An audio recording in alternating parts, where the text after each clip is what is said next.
bәріне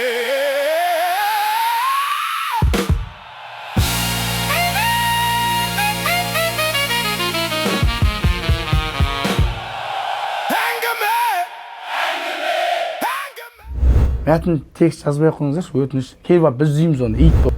Ол кезде Садрадин ДМК орындайтын сол. Кейде былай деген не сөз деді ғой. Стресс авать етіп кеттім мына жерде кәм. Қанша темекі шегіп тастадым мен. Көтерсін, былай ма деп. Ол хит болатын сездім енді ол конкретно. Ол көп ақындар айтпайды оны бізге. 330 мың теңгедей берді. Ассалаумағалейкум баршаларыңызға, әңгіме подкастын көрермен деп айтайық. Бүгін бізде енді келесі шығарылым, бізде әрине қонақ. Оны енді Мәке өзің жақсылап таныстыр. Арамызда хитмен, композитор, ақын, бірнеше хиттардың авторы Рахымжан Рамазан бауырларымыз кәні қолша болақтар. Бізге негізі арамызға Қош келдің. Көбісі Рамазанмен шатастырады бірақ. Рахымжан да? Есімім Рахымжан. Есімі Рахымжан айтпаш, бәрі Рамазан деп береді Біз екен. Рахымжан деп әншіні біліп қаламыз ғой. Рахымжан ақын деген бір түрлі екен. Көп қой Рахымжандар, көп. Еще Рахымжанның бәрі хит еще. Қандай Рахымжан? Рахымжандардың бәрі хит шынымен айтпақшы. Бірінші деп өзіңді айтатын болсаң, Рахымжан Рамазан ұлы негізі. Әкем аты Рамазан дейді. Әке, қош келдің, өзің туралы бір ауыз. Шатастырады деді ғой, Рахымжан мен Рамазан депші. Не үшін шатастырады? Ол не себеп шатастыруында? Енді өткен Рахымжан Рамазан деген ақын да бар, жалпы сазгерлер де бар қазір. Сол үшін олардың арасына жаңағыдай. Мен Инстаграм көп жүргізбеймін негізі. Сол үшін енді бастап келе жатыр. Мысалы шатастырады Рахымжан Рамазан, Рахымжан Амантай деген бар. Рамазан Амантайдың інісі. Ол да сөз жазады. Екеуі де бар. Екеуі де сөз жазады. Інісі ме ағасы? Ағалы інілі. Сосын Саят Рахымжан дейтін бар. Ол қайсысы? Ол Астанада Мирас Жүгінісов әмірелердің біраз хитмен ол тоже. Сөз жазады ғой. Сөз де жазады, ән де жазады. Негізі былай қарап тұрсаң көрдің бе, біз білмейтін қаншама, біз өнерде жүріп, біз студияда жүріп білмейтін қанша мысалы закулис адамдар бар, негізі осындай адамдар негізі шығу керек негізі. Кәдімгі аты деген әншілер ұқсап жару керек. Мысалға мен Бәкеңді бар ғой, жақында таныдым. Осы студияға келіп бастадым ғой. Осы біздің ортаға Жұбанов продакшнға келіп бастағанда мен білдім да кім екенін. Сендер арқылы мен білмейді екенмін, осындай сөз жазады. Жоқ, Рахенді мен шынымен ақын деп ойлап жүрдім. Кәдімгі ақын. Домбыра ұстамайтын ақынсың ғой сен, сөйтсем, музыкальный бітірген ақын екен ғой. Музыкальный. Домбыра ұстамайтын ақын ғой бұл да? Сондай болып тұр ғой. Бір музыкальныйды бітіріп, содан еще ақын еще олаш. Домбыра ұстамайсың ғой сен, андай ақындар емессің ғой. Жоқ, домбыра ұстамағанда мен өз мамандығым домбырашы, негізі. Бірақ суырып салу жоқ сенде. Салатын жерінде саламын. Суыратын жерінде суырып Бірден. Мысалы сенде суырып салу жоқ қой енді. Жоқ дейікші, мен көбіне жазам деген қалай кетті, жазбашы ақын.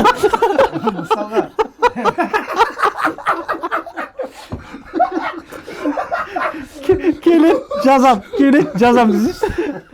Қалай жазасың? жоқ, сұрайды де, маған сұрайды, мен жазып беремін де. Неге жазасың? Параққа жазасың ба деп әңгіме жүріп. Ал, енді Рәке, әзіл ғой, әзіл біздікі. Подкаст болғанның арасында әзіл де болу керек, қалжың да болу керек. Мен өзім енді ақындарды екі топқа бөлемін да, мысалға, енді өнерде жүргеннен кейін ақындар екіге бөлінеді. Нағыз ақындар жаңа домбырамен суырып салатын, тойға шығатын, сәті келсе сол жерде 4 жұлдыз біреуге отырған жерінде шығаратын. Екінші ақындар мысалға арнайы сөзге жазба ақындар. Жазба ақын дейді ғой, арнайы әнге сөз жазатын ақындар. Сен екіншісіне? Екіншісіне жатамын. Жазба ақын ретінде. Енді Рахош өзінің бір хиттарың туралы бір шолу жасап кетсең. Елдің қазір барлығы білетін хит бар. Ол елдің бәріне танылған, шу болған. В общем, ауа райы деген өзінің туындың бар. Соңғы жазғандарды. Соңғы жазғандар бір көп қой енді. Сол туралы, ауа райы туралы айта кетсең, негізі көрерменге сол қызық деп ойлаймын, өйткені ол кәдімгідей ол жарған. Иә, жарған ол. Соцсетте де жарды. Бәрі қайттан баян салды. Баяғыда айтады ғой, хит әрбір өтіктен шығады деген сияқты ше. Шынымен сол әрбір өтік емес, ол бар ғой. Шайнектен шықты ғой да. Ауа райы жайлы айтатын болсам, әні Қуат Әбілов деген ағамдікі. Ол ән, короче, мен қалада жүргем өзім. Сол кезде маған бір аудио жібереді, Қуат Әбілов ағамыз. Ол жерде сөз жоқ. Баян сұлу жаңағыдай Фәрара деп тиче язык па, сонда мен орындап жүргем ғой, короче. Сосын андай бір банальный сөз жазу керек емес шығар деймін да, сүйем, күйем, сағынам, жалпы қыз балаларға не жазу керек білмедім, короче. бір ерекше жазып көрейін дедім. Сосын қайта тыңдадым да. Кішкене қиналып кеттім, бірақ тез жазып тастау керек деді. Сосын, короче, мен өзім андай бір айтсам екен, бір дәстүрім, әдетім бар да. Бір кішкене 100 теңге, 200 теңге садақа беріп жіберемін да. Сосын артынша Құдайдан дұға етіп сұраймын. Жақсы сөз бұйырса екен деп. Сөйтіп тіледім, артынша андай бір сөздер келіп тұрғандай бір қазір фантастика, қиял болуы мүмкін да. Бірақ шынымен солай бір нәрәнәй деп келді сол кезде. Сосын мына жерде айдан біту керек дедім да. Қарай, қарамай, қалай, қаламай деп сөйтіп ұйқастар келіп бірінші. Потом, короче, тұрдым да, ауа райы деп сөйтіп ұйқасып бір жарты сағатта ма тез жазылды. Сосын оның сөзін жазамын да, аға қараңызшы, мына күшті сөз шықты дедім да. Сөйтіп Қуат ағамызға жіберемін. Сөйтіп, ой, мына күшті екен деді, тема деді енді. Содан кейін бірақ сосын ертеңінде баянға кесіп көрсетті. Баянға ол сөз вообще ұнаған жоқ қой. Сөзін ұнамады, қалай айтамын? Кейде былай деген не сөз деді ғой. Айтпаймын деді. Вот айтпаймын деді. Ол өзіне ұнаған жоқ өшім айтқан. Оны енді кім көндірді соңында? Вот енді көндірген сол ағамызға сөз өтті енді. Авторы ғой. Әннің авторы Қуат ағамызға ұнады. Жаңа композитор ғой, TikTokта, Instagramда чулап жүрген жаңағы, сол кісі ғой. Мен енді көп біле бермеймін де ол кісіні. Енді танып жатырмын. Сол кісі көндірді. Сол кісі айтасың деді ғой. Еңбегі бар ол кісінің былай. Иә, өйткені сол кездері ол музыкалық продюсер болып жүрді. Ақын мен бұл жақта композитордың ойы бір жерден шықты да, әншіге кәдімгі бір туынды сыйлады. Сөйтіп баян әйтеуір айтып шықты да, қазір енді өзінің паспортына айналды ғой. Арты шуым болды. Сонда сен мына әнді жазатын кезде қанша теңге садақа бердің, соны конкретно мынандай үлкен. Жоқ, сен айтшы, сен 100 теңге, 200 теңге по факту айтшы, қанша бауырым ше еді. Қанша теңге садақа бердің? Бізде мысалға лайфхак мен үшін де бірдеңе жасау үшін бірінші ете сол мен үшін жақсы сияқты ол. Дұрыс, әр істің бастамасын жақсылықпен басталады, садақамен басталады. Қанша теңге? Қанша теңге ауа райын сөзін жазбай тұрып, сен қанша теңге садақа бердің? Мысалы да енді. Садақа 200 теңгедей садақа. Ол көлем несі жоқ енді, нақты садақа ол жалпы есептелмейді, Алладың шексіз ғой. Маған қызық брат, ренжімеші, иә. Болады ғой үшін, иә. 1000 теңге салсаң не шығады дейсің ғой. Дұрыс, енді ауа райын, енді біз жеке студиясы барлар, Үреке, сен де жаздың ғой қаншамасын, мен де жаздым, 5 жасар баладан. Бірақ ауа райы кейін ұстаздар басқа сөздерге ауысып мен бір сөзін ауыстыратындарға таң қаламын. Мен өз ойымды айтайын, құрметті студияға келіп ән жазушылар, чат GPT-мен мәтін текст жазбай ақ қойыңыздаршы, өтініш. Келіп алып біз үзейміз оны, ит болып кәдімгідей. Дұрыс па, дұрыс емес па ол? 90% іздеп шығамыз ғой.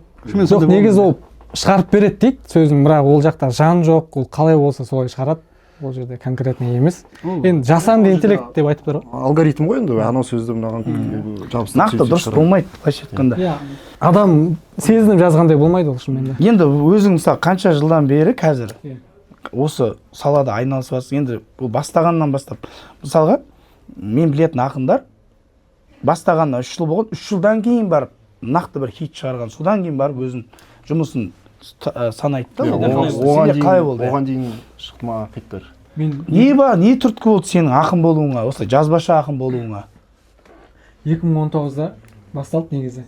Қанша жыл? Бертінде басталсың ғой сен уже. 7 жыл болды. Карантин алдында. Негізі Алматыға әнші боламын деп келген ғой жалпы. Қай жақтан келдің? Ақтөбе облысы Шалқар деген ауылдан келдім. Шалқар деген. Шалқар деген мен естуім бойынша Саны апасының райондардың бірі ғой. Хиттар шыққан. Қалай бетіңде бір сұрағым жоқ, бірақ қай жылғысың сен жер осы. Шалқардан келдің Алматыға? Келдім, иә, Алматыға оқуға түстім. Содан кейін бір 2-3 жылдан кейін өзім әнімді студияға барып жазайын деп жатқан кезде, енді ол историясы көп, мен қысқа айтып шығайын. Сөйтіп Қуат Әбілов деген ағамыз Атыраудікі, бірақ Астанадан тоже Лұқпан ағаның шәкірті ғой. Сол Алматыға келіп, сол Дамильон жақта студия болатын. Сол жақта таныстық, короче. Мен өзімнің әнімнің сөзін жазып жатқам, короче. Сосын ол айтты гитарасына, давай бірге команда болайық деді. Мен ән жазам, сен сөзін жаз деді. Ал Азамат Рахат деген, Нұрхат Көбеев деген жігіттер аранжировкасын істеп, демка жазып бастадық. Ол кезде Садрадин демка орындайтын сол. Сөйтіп Садыр өзінің шығармашылығымен кетті. Солай біз Қуат Әбіловпен уже 7-ші жыл, уже 1-2 жыл болды. Енді бірлесіп, қанша 7 жылда енді хиттар шығарды. Бірге жасаған кезде. Оған дейін жаңа Мөлдір Әуелбекова, Әлшер Каримов, басқа танымал Мадина Садуақасова көп әншілерге сөз жазылды. Ойладым мен сол танымал әншілер айтса болды, хит болады деп. бірақ кейін жаңағыдай Садрадиннің анасын сөзін жаздым. Сол негізі ана деген прям жарған негізі біздің ойымызша. Біз студияда негізі біліп отырамыз ғой. Бізге қайсы өлең көп жазады, сол жарады в общем, былай айтқанда. Жарып тұрған әнді біз сразу білеміз қайсы хит болып қалған бірінші. Жоқ, ән жақсы, ән керемет, бірақ әннің авторы кім сол ананың? Анаң ба? Аха. Садрадин, Илхан. Илхан ба? Илхан ба? Илхан екеуі, соавтор. Өзі солай, өзі инициативамен жаңағыдай. Прям аналар туралы современный ана сол бум сол болды ғой. бірақ рэпі қиын енді. Рэпіне келгенде бәріміз тупняк ұстап қаламыз ғой кәдімгідей. Бәріміз емес, клиенттер десей. Жоқ, мен негізі баяғыда негізі анау ақындарға сөз жаздыратынбыз ғой, әнге мысалы. Көп ақындар андай қара сөз қылатын да, өзінің қара сөзімен жаңағы бойындағы бүкіл несін шығарып. Бір жақсы мен сол кезде айтатын, музыканттың ақын болғаны өте жақсы. Өйткені музыкант нотасын біліп тұр, қай жерде қандай ұзақтықта ноталар кетіп жатыр, соған байланысты буындарды реттеп жаза алады да. Сондай вариантта болып тұр да кімде. Иә, сондай ғой. Сен музыканы қақта оқыдың? Мен 2016 мен 2020 жылдар арасында Алматы қаласындағы музыкалық колледж, Чайковский атындағы музыкалық колледжде домбыра мамандығы бойынша бітірдім. Негізі. Кейін сөйтінде сөзбен мен ойлаған жоқпын, әншілерге сөз жазып кетемін деп, вообще бір мақсатым, арман болды. Енді сен айттың ғой, мен негізі өзімнің әнімді жазуға барғам деп, сен ақын болуға барған жоқсың ғой, әнімді жазуға барғам деп айттың да, сен соны әнші болам деп барып, аяқ асты осындай бір сәт туып, ақын болып кеттің ғой. Қазір сенің авторский әндерің бар ма жазған? Неге хит болған жоқ? Жазған жоқпын ғой, оған тіпті өзім қолым тимей қалды ғой қазір. Кәдімгідей заказ алып кеттің кәдімгі. Енді заказ болғанда шынымен қазір көбіне сөз, әндер жазып, сазгерлігім де бар да, сонымен кеттім. Ал және де ақындығын білдік енді, ал сазгерлік деген композитор жағынан қай ән хит болды? Ізбасар Кеңесов әдемім деген.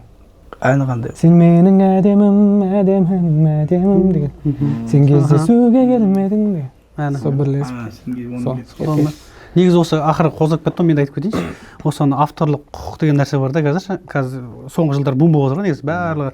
Сол негізі авторский права дейді да. Авторский правадан негізі саған қаншалықты төленді. Мысалы, мен өзімді как композиторден тіркеліп тұрмын да, авторлық қоғамда атын не істемей қойын. Сол жақта барып 2013-те тіркелгем. Сөйтіп әндер жаздық, бір әндерімізді өзіміз орындадық, өзімізде тоже сен сияқты бізді әнші болдым деп келдік қой. Сөйтіп студияға кетіп қалдық мысалы. Сол кезде ән бардық та бір история болды. Сөйтіп әндерім тіркеп кетті, жарайды деп 2013-те тіркеп кеттім. Кейін ән деген ұмытылды. Одан кейін барған жоқпын. Жүрдім, арада 3-4 жыл өтті. Сөйтіп Әзімбек Байлин деген білесіздер, Алашұлы, экс-Алашұлды қазір өзі соны әнші болып жүр. Сол Әзімбек әндерін шығара бастадым, әндерін жаза бастадым. Ашы деп соның әнін шығардым. Содан тағы да Джулиеттамсың бар, сағынып жүрсің бе, көп бірінші бастадық соны. И сол кезде бардым да авторский право қорғауға бардым мен. Сөйтіп авторский қорғауға бардым. Сол жерден 40 қабым, сол бұрында 2013 мен есімде ғой, бір апай отырған. Сол апайдың түресінде алып қапты мен тіркеген кезде. 40 басам сол апай отыр екен. Мен танып қойдым, тұрымда мен танымайынша саламатсыз қалайсыз абай деп сөйтіп жатсам, "О, келдің ба сен?" деді ана кісі. Мен арада 5 жыл өтіп кеткен уже. Оның алдында не болды? Ол алда әндер тіркедім ғой мен. Барып тіркедім, сол кісі болды. Болған жоқпын мен, 5 жылда барған жоқпын әнге. Сөйтіп келесі әндерін тіркейін да тарап деп барғам ғой енді. Отыр, қалайсыз? Ой, қалайсыз? Мен сені іздеп жүрмін ғой деді. Мен іздеп жүрсіз бе? Қалайсыз? Мен сені танимын ғой, сен Мейірлан емессің ба деді. Мен таңғалып қалдым, деп сонымен келді, әндеріңді сен гонорарыңды алып кет деді. Ана кісі мен тұрымды таңғалып, қандай гонорар деймін ғой, мен тіркеуге барғам негізі. Саған гонорар түсті білесің бе, сені іздеп жүрік біз деді. Қазір онда мына кісіге бар, кассадан бір қағаз жазып береді, сол ар жаққа барып кассаға барып гонорарыңды аласың деді. Ойында түбі жоқ, сонымен деген алдында өлең парақты алып кассаға бардым, бір 10-15 мың, 20 мың теңге бір түскен шығар депші. Сен де осыдан соң мен атымды, фамилиямды ана кассада бердім. Все деді, алды. Все күтіп отыр деді, сразу сол жерде жүк деп 135 мың теңге санап берді маған. Ана жас, ол 2017-лерде, бір 17-18. Анау 135 мың өмір ұстамаған сияқты қуандым ма жердеші. Енді ауада келген ақшада, деп алды да сонымен общем не керек, 130 сол жоқ болды. Ол әлемдік практикада сондай авторлық. Сол айтайын, сол мен өзім неме кетіп қалдым, сол айтайын деймін, Рақошқа сен сондай негізі қаламақы алдың ба деген бір аз екен ғой негізі. Ең азы бізде екен ғой авторский праваға ақша. Жоқ, бізде авторский право көп негізі. Жоқ, аз ақша алатын біз екенбіз негізі. Сол Рақош, сен сол авторлық қоғамдан ақша алып жатсың ба әлі күнге шейін или оған дейін де ма мысалы сен мысалы қасымызда отырсың как раз біз соны сұрайын деп жүрген Русеке бізде хит жазған авторлардан білгіміз келіп жүреді да қаншалықты алады или жалпы ала ма деген сұрақ әлде құпия ма құпия емес ол көп ақындар айтпайды оны бізге жалпы өнердегі композитор болсын ақын болсын айтпайды оны айтқысы келмейді мен как будто бір ақшасын тартып алатындай солардың мен білемін іздеп жүріп ше біраз әншілер емес жалпы бізде авторлық қоғамда қазір карантиннен бері төленіп жатқан жоқ мүлдем мүлдем төленіп жатқан жоқ не үшін өйткені көптеген миллиардтаған ақша біреудің қалтасына кетті деген сияқты одан кейін әлі сот болып жатыр ол деген еще мен сол карантин деген есіме түсіп кетті ғой мен звондаймын ғой ана 135 мың ба маған содан кейін кәдімгідей мен уже санап жүрмін ғой әнім бір хит болып жатыр бағана бір тарап жатыр бір әнім ше соған сеніп мен енді кішкене уақыт өткізейін деп 2 жылдан кейін барайын деп кәдімгі күтемін ғой 2 жылдан кейін звондаймын ғой тәтем жоқ дейсің ба тәтем жоқ жоқ барамын сөйтсем біраз бүйтеді мен осы қаламақым жиналды ма жиналса алайын деп жоқ ол тәтемді көрген жоқпын кіре берсе басқа бір бухгалтер отты сондай болды ма сөйтсем кірсем айтады иә сізде жиналды деп қазір есептеп беріңізші есептеді аха Орынтаев Мейірлан сізде 3000 теңге жиналды дейді сонымен тұрдым да жарайды жоқ сол артын қарады сөйттім дедім сіз не істейсіз аласыз ба еді жоқ ол тұра берсін жарайды жиналып деп кетіп қалдым одан кейін 1 жылдан кейін тағы да әндерім таралды одан да тағы радиодан естідім бүйттім сөйттім келесі жылы барма звондай салайын деп саламатсыз ба осындай мен автор едім иә атыңызды айтыңыз деп мен гонорарымды біле салайын деп иә атыңызды айтыңыз Орынтаев Мейірлан аха деп тексерді иә сізде қаламақтар 1300 теңге дейді сонда азайып барады сол кезде ойлап қалдым жалпы енді алып жатсың ба авторлық алып жатырмын мен де тіркелгенмін негізі оның атын айту керек па жоқ авторлық ұйым автор қоғамы атын айту керек сияқты или айта бер айтсаң айта өз еркің бір айтсын айтпас жарнама болып кете ме оларға жарнамада емес в общем айтқанда мен біраз әндерімді тіркедім негізі ол кезде бір қазір есептесем бір 10 шақты бір жақсы таралып жатқан әндердің сөздерін жаздым радиоларда в общем естіліп жатыр мен ойлағанмын ғой көп алады шығармын деп естіп жатырмын да көбісі миллион алады екен квартал сайын сөйтіп барсам сізде ондай ақша жоқ деді сосын барып мен қой мүмкін емес дедім да қайта жаздым бүкіл талон бәрін толтырдым барлық жерде жүр ғой десем тіпті скрин бәрін көрсеттім резонанс арқылы көп алдым дегенде 330 мың теңгедей берді общий санағанда ма иә артын соңына дейін барып общий санағанда 330 мың енді қара Мейірлан сенің әндеріңнен қарағанда Рәкеңнің әндері көп хит мысалы қазіргі берік сонда сен өзің білмеген ақша қанша 130 мың алдың дедің ба бұл іздеп еңбектеніп тұрып 300 мыңды әрең алып отыр енді жарайды сосын негізі мен енді айтатыным бар ғой авторлық қоғамнан гөрі қазір бар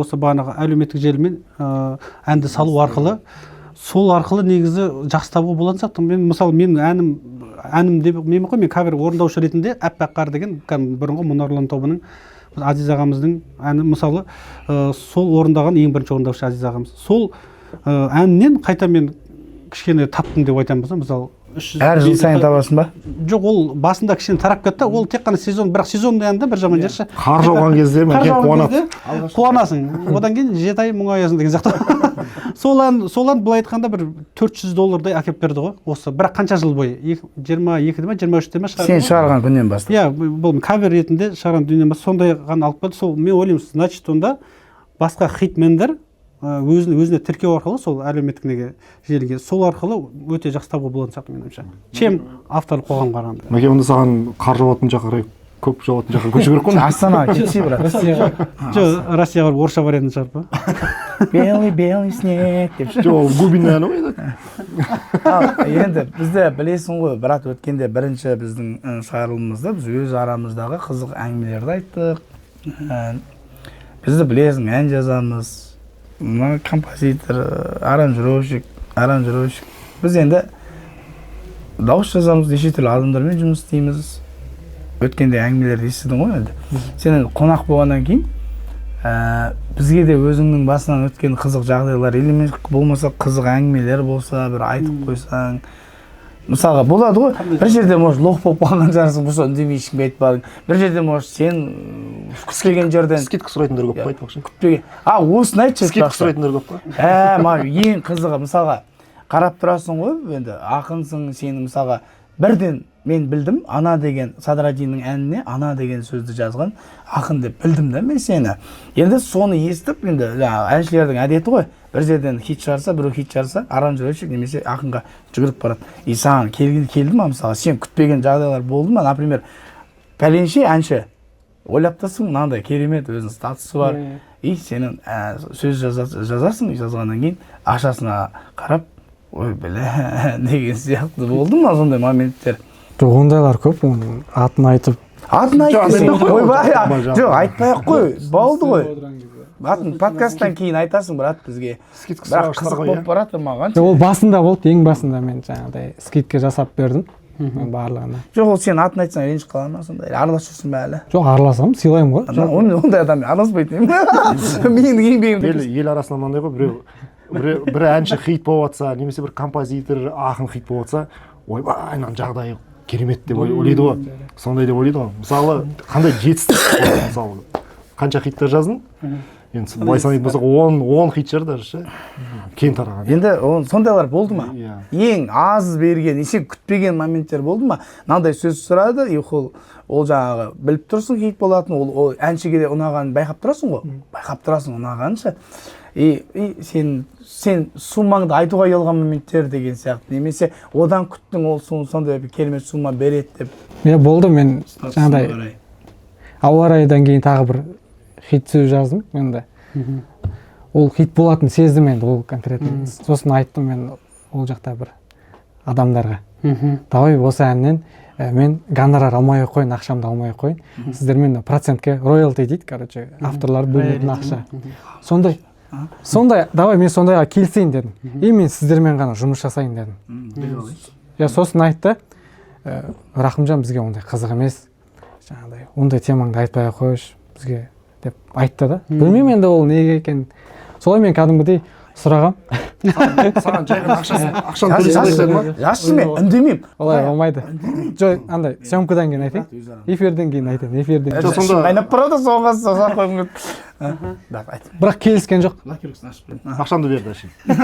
Ақшамды берді, иә. Бірақ сен сұраған ақшаны бердің, өзің ризасың ғой. Міне мен алдында айтқандағыдай, алдыңғы съемкада мысалы айттым ғой, әншілер келіскісі келмейді сондай. Роялтиге келіскісі келмейді. Ол өте керемет нәрсе ғой, роялти деген. Ана мен Шагаманский айтып, роялти деген сол ма? Роялти деген. Бәсе ол неме қуып жүр деймін ғой, Шагаманский ше. Қараңдар, бізде дистрибьюция деген американский бір сайт бар да, мысалы айталық Apple Music деген сияқты ше. Ол Apple Music'тен сатылымға, қазақтың әні сатылымға шығады деп мен ойламаймын, конечно ше. Бірақ біздің жаңа әлеуметтік желіде қатты тарайды. TikTok'та, Instagram'дағы содан жиналатын ақшалардан өте выгодно ғой әншіге. Қалтасынан шығарғанша ше, роялти. Ол несі выгодно еще толықтыра кетейін, негіз бар ғой. Ол кезде аранжировщик өз үшін жұмыс істейді. Ақша табуым керек, мен хит шығарғым керек деп жұмыс істейді. Өзің барынша әнші де мен хит болуым керек деп ол жұмыс істейді, ақын ол жұмыс істейді, көрдің ба? Ол негіз бәріне выгодно. А мысалы аранжировщик істемей қойса, онда болды, ода ақша жоқ. Туынды жоқ, ақша түспейді оған. Ол өз үшін жұмыс істейді. Мен ақша табуым керек, мен хит қылуым керек мынаны деп. Сол арқылы өзі де мықты процент алады, әншіні де хит қылады. Негізі өте керемет дүние, негізі не үшін сол әншілер осы дүниеге негізі келіспейді. Өйткені оларға не выгодно шығар? Ол продюсерлер. Жоқ, выгодно ғой негізі, выгодно ғой. Олар дастан дұрыс айтады, негізі олар бүйтіп ойлайды, мен ойымша ше, лучше мен оған осы 300 000 теңге бере салып, иә, сөйтіп миымды ашытпасын деп. Мысалы сен бір сөзді, мысалы екі топқа бөлейікші. Эстрада жұлдызы кәдімгі өзінің хиттары бар, қаншама жылдан бері сахна төрінде келе жатқан, және қарапайым енді бастап келе жатқан сол әншілерге қарап, мен осы боламын, сол боламын. Садрадин шыққан жылдар бәрі Садрадин сияқты ән жазып кетті деген сияқты. Енді қара, эстрада жұлдыздарына сенің сөзіне жазатын қалам ақын, енді бастап келе жатқан, жаңағы деп жүргенде өзінше сағым қолап, анаяқта бір хитше соның стилді қолайтын, мына соның стилін қолап кететін, өзінің орнын таппай жүргендерге қандай баға қоясың? Барлығын ортақ баға қоямын. Өйткені андай емес та, бір 200-лік болып қалады да бұл жерде ше. Кім жаздырғысы келеді, шынайы. өнерге аранжировкаға ән жазам деген адамның ақшасы болмайды емес, болады негізі ше. Болмайтындар да болады, жаңағыдай ақшасы жоқ. Просто скидка сұрайды олар, проект қылыңызшы, жаңағыдай маған ән жазып беріңізші, болашақта хит болған кезде береміз ғой. Мұндай сказкілерге мен өмірімде мына жақта қап болып тұр, ондай жылар ше мына жерде ше. Мәке білесің ғой, мен саған бір аранжер, мен басым өткен қызық жағдай дейтін, атын айтпай ақ қояйын, ол жігітпен жақсы араласам, негізі атын айтсам да ренжімейді негізі ше. Ана өлеңіме бір соны досыма барам, ол енді той басқарады, жаңағы ақын. Досым қалайсың, мынау әніме сөз жазып берші, енді сен кәдімгідей білдей ақынсың, біраз әншілерге жаздың, сен бәрі біледі десем, досым қазір досым. Қызыл киген жігіт па, қызыл киетін жігіт па? Қызыл да киеді, басқасын да киеді, бәрін киеді ол. Соңғы кезде хит болып жүр, соңғы кезде хит. Болды. Барасың, досым дейді, отыр бір кезде, досым жазып берші, мен саған жібердім ғой әнді. Болды, қазір той бітсін. Барасың, отырасың. Брат, маған көрші енді әнін жоқ, қазір брат бос емеспін дейсің жаңағыдай. Жарайды, мен өзім көзіммен байқағам ше. Сосын не болды, брат, жазып бересің бе, мынаны айтсайшы, ақыңды өзің жоқ. Дейді, ән жіберсе артын тағы мияқта отырмын, кесе досым мияқта отырмын, брат, кесе дейді. Барасың, бірінші саунада отырады. Брат, счет төлесе, брат дейді. Қашан жазамыз, брат, мәнінде еще ана Нұрболат деген жігітпен де осындай жағдай болған негізі. Брат, маған жазып берсе, енді маған не болды мынау дейсің. Болды, счет төлей салшы, брат, қазір барасың. Жарайды, бір анаяқта отырайын кеп, неғып төлей салшы, брат. Короче, ана сөздің құны жоқ болып кетті аяқтаршы. Мен сол кезде айттым, брат дедім, үйтіп араласпай ақ қояқшы, өтініш жазбай ақ қойшы маған дедім да, былай айтқанда. Басқа біреуге жазарым, іріп жіберді. Сол сияқты ғой енді, сондай ақындарға өзің қалай көз қарасың. Бірақ ал эстрада жұлдыздары келеді ғой, көресің, шеттен байқайсың, бүйтіп ше. Ойбай, бүйтіп отырып тұрып. Қараңыздар, көрдіңіз, әдеп жаздым. Мына жерін көрдіңіз, мощный, брат, зор ма? Өйстіп бітіреді. 10 минутта бітіріп тастайды ананың сөзін. Бірақ хит болмай жатыр. Соңғы кезде ше. Қалай ойлайсың ондайларға? Қандай көз қарасың сен? Басқа ақындар, авторларға өзім ешқандай пікір айтпаймын негізі ше. Ондайлар көп шығар енді. Менандай көп. Ондай көп. Зардап шеккенсіз ғой деймін. Зардап шектім мен, азап шектім. Сені сынайтын ақындар сынайтын ақындар даже бір бағдарламада сынаған ютубта. Оны біліп жатқан шығар, егер көрсе білетін шығар. Мен оларға жауап қайтарған жоқпын. Жерден алып жерге салған екен енді мені. Жаңа ауа райын сынап. Бірақ ондайлар, бірақ енді олар мықты ақындар еді негізі. Мен құрметтейтін, бірақ неге олай айтқан, маған алдын ала шыққан жоқ та, бірден барып хайп қылып жүрді. Хейт па, хайп болсын айтқанда. Енді былай болсын, біз енді айттық қой, біздің бірінші подкастты көрдің басымыздан, осы студия айналасында, студияда болған біз қызықты оқиғаларды айтамыз. Сенде қандай қызықты оқиғалар болды? Прям ха-ха-ха деп күлмейтін болса да, өзің қызықты, өзің таңғалып қалған, біз таңғалып, да ты чё деп қалатындай бар ма? Оқиғалар. Көп оқиғаның барлығы студияға қатысты, менде шығармашылығыма қатысты болды. Жаңағыдай мен ол кезде консерватория оқып жүрген кезімде. Сен консерватория оқыдың? Консерваторияда оқыдым. Композиторлықта оқыдым, негізі мамандығым. Чайковскийда оқыдың? Чайковскийда оқыдым, иә. Сөйтіп бір сессияға баратын күн болды да. Кто ты такой? Сөйтіп сессияға баратын күні таңертең, білмеймін, жаңағыдай дос балалармен тамақ ішіп отырғанбыз бір жерде. Содан кейін уже ертеңінде сессиямен ұйықтап, дайындалып баруым керек болғанда, сосын маған Ғасыр деген жігіт звондайды. Ғасыр гүл алып үй жағыңа деп жүрген. Хит болған. Сол дос балам звондайды. Рахош, короче, келіп кет мына жаққа. Біз студияда хит жазып жатырық деді. Ой, қаяқтан хит? Қаяқтан білесің дейді. Ой, хит. Жаңа Илхан келіп жазып жатыр деді да. Илхан деген досымыз. Сосын айтты, келіп кетші. Ой, ертеңде күн бар ғой, жазамыз. Оған асықтырмай қойшы дедім да. Ұйықтауым керек дедім. Жоқ, родной, сені алдырып алайық, таксимен болсын, бірдеңе кеш дейді да. Сөйтіп сразу, ал не екен деп бардым, мен ойлаған жоқпын, не бірдеңе жазамын деп. Сөйтіп бір қайырма жазып қойыпты. Илхан гитарамен нәрәріп деп сөйтіп жазғаннан кейін осыған сөз жазу керек деді. Простой болса екен деді. Простой, өте андай. Соны жазып берші, четкі болады деді, Ғасырлар айтты. Сосын жарайды дедім бе. Ол кезде бірақ мен садақа берген жоқпын. Ең бірінші жазып жүрген кездерім. Ол кезде ең бірінші жазып жүрген кездерім. Сөйтіп аяқ астынан енді ойланған жоқпын қатты. ДМК шығар дедім ба енді. Сөйтіп ойыма солай келді, өзі бір Құдай аузыма салды ма, гүл алып үй жағыңа барсам бола ма, сөйтіп қайырмасы ғана шықты. Содан кейін соны салдым. Мынау четкі деді Илхан. Илхандан хит сезетін жігіт қой енді қазір біраз әндерін жазып жүрген. Сөйтіп ғасыр мен Қанат деген досым Ермахан екеуі дуэт болып сол жерде андай акустикалық версиясын айтады да. Сол күні TikTokқа салып жіберді ғой. Өте асығыс болды анау. Тез жазылды. Негізі көбіне жазған хиттардың көбісі өте тез жазылды. Иә. Сөйтіп тоже жаңағы мақта қыз дейтін тақырыпты ғасыр өзі қойды. Бірақ солай сөзі жазылып кетті. Сондай ертеңінде уже хит болып кетті ғой. 10 мыңнан астам адам видео түсіріп тастаған. Уже куплеті кейін жазылды. Сөйтіп сондай бір ең бірінші жазылып жатқан хиттардан. Бірақ ол әнді мен қалай білдім айтайын ба? Ол әнді білмейтінмін. Ана TikTok бір қыз бір жігіт түсіріп жатады. Кім еді ана жігіт? Бел алып үй жағыңа барсам бола ма деген ана қыз болмайды наху деген. Содан кейін іздеп бастадым мен ана әнді ше. Содан кейін барып іздеп бастадым. Мен үшін солар хит қылған сияқты одан ары қарай. Жоқ, ән действительно хит болды. Жақсарады. Ол деген сол жеңіл өткен дүние сол хит болып кетеді. Ал Дашеш, сен өзің өзің басында өткен бір мәссаған күнде өтіп жатыр ғой менің басымнан. Мәке қайсысы бірін айтайын? Дастан хикая деген сенсің ғой негізі. Дастан дауыс жазам ғой, сен мен кабинетіме кірмейсің ғой. Білемін ғой, сөйтіп амандасып кетесің. Мен өйткені аранжировщик емеспін, мен сазгер емеспін. Мен бұрын өзім баяғыда рэп айтқанмын, өзімше өз әлемім бар, мен нақты танитын болсам. Бірақ енді бізде подкасттың негізі басы қызық әңгімемен басталды. Бәріміз бір оқиғадан айттық. Енді шок болатын оқиғаларымдан айтып ол кеше, күні кеше болды. Күні кеше болды. Бүгін мысалы қаншасы? Кеше 20-22 болды. Дәл осы студияда. Мен кеше адам көп болды менде. Адам көп болды. Ән жазып жатырмын. И Дәулетті білесің осы жерде. Дәулетке бір клиент келу керек болған. Куратор. Менің қасымдағы напарник. Куратор и қасында оқушысы бар. 2 жұлдыз деген қатысып жатыр екен конкурсқа. Сөйтіп, дәкең күткен ана кісілерді, 2 жігіт келген, куратор кешіккен. 1 сағат кешіккен, 2 сағат кешіккен.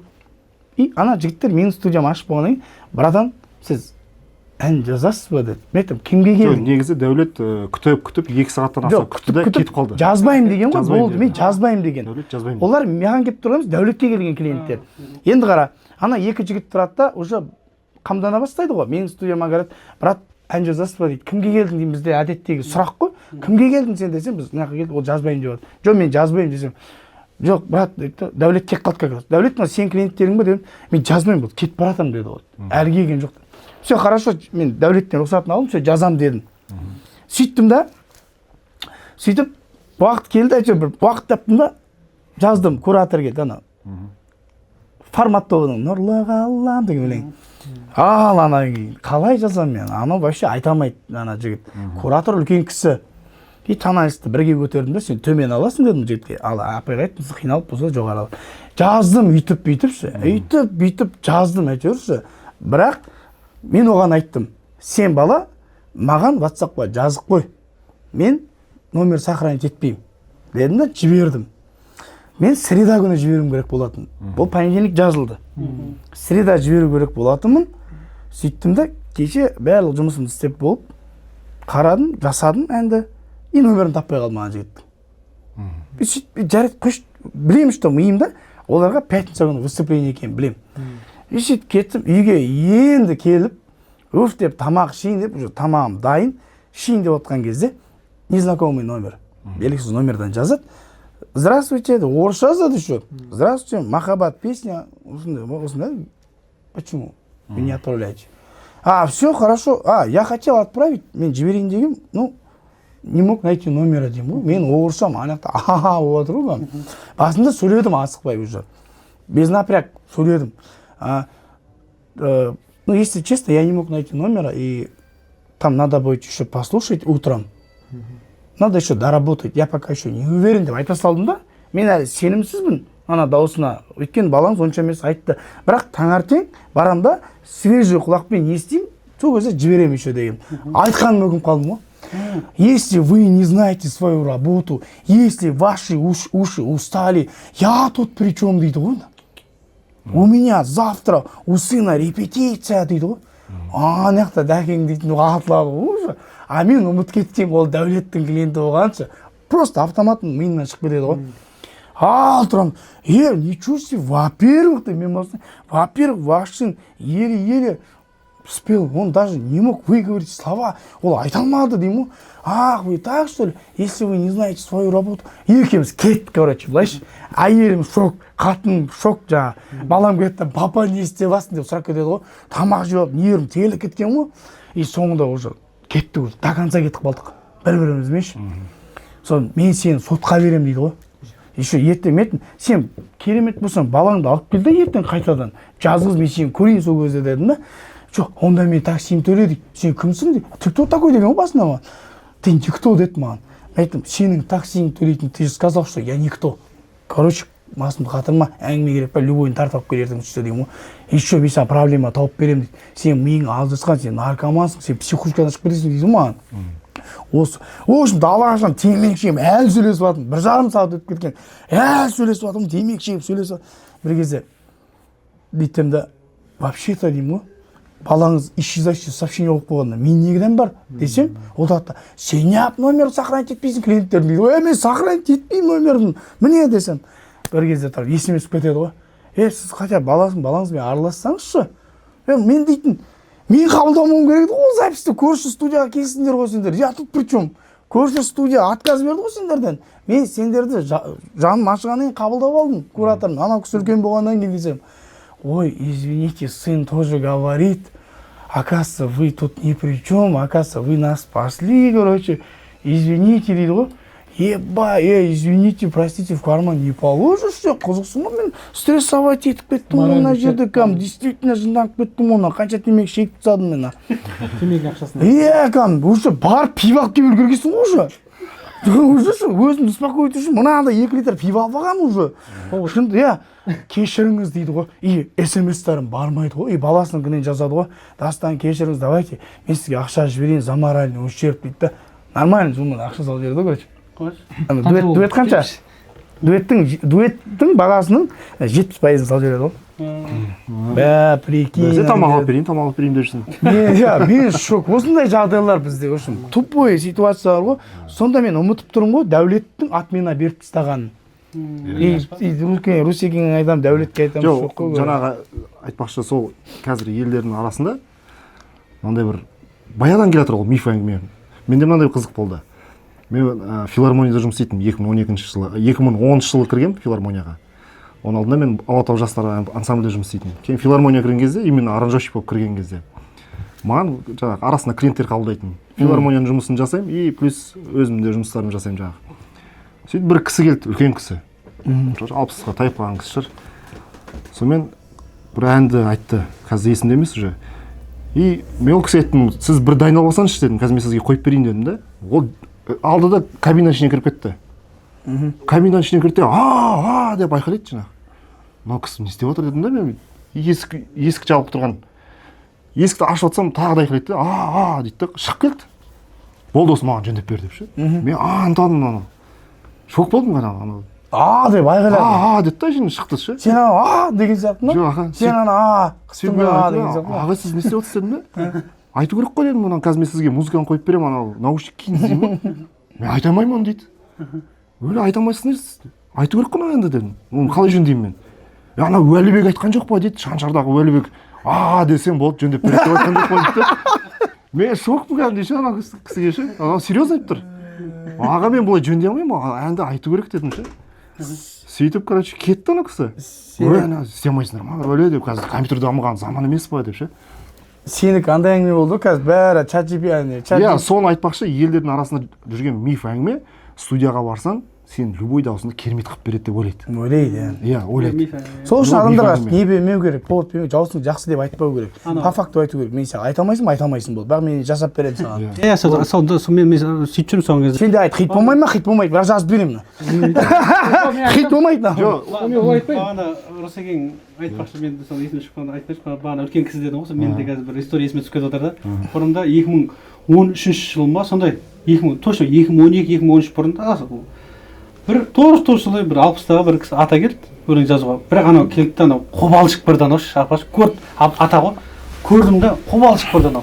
кірді, бала ассалаумағалейкум, мен звондап едім осы, ата ассалаумағалейкум, келіңіз, мен соған тойым болайды, соған өлең айт деп қоймай жатыр, апаларың соған өлең айтып берейін деп.